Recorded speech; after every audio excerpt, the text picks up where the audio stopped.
మరొక ప్రశ్నని చూద్దామమ్మా. సౌజన్య గారు శ్రీకాకుళం నుంచి అడుగుతున్నారు ఈ ప్రశ్నని ఈమెయిల్ ద్వారా.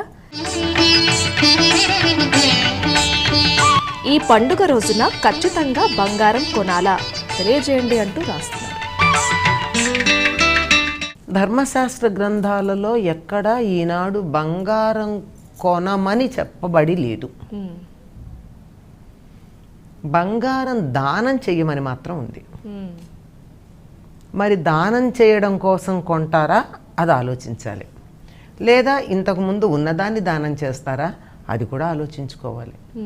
ఎక్కడా కూడా బంగారం కొనమన్న మాట కనపడదు.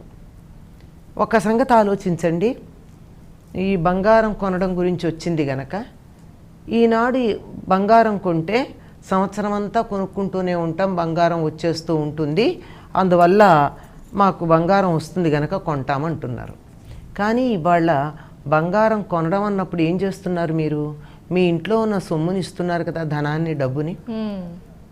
అంటే ఇవాళ డబ్బు ఇవ్వడం మొదలైంది ఏదన్నా వస్తువు కొనడానికి అంటే సంవత్సరం అంతా ఏదో ఒకటి కొంటూనే ఉన్న డబ్బంతా ఖాళీ చేసుకుంటారనేనా అర్థం? కొంచెం ఆలోచించాలి.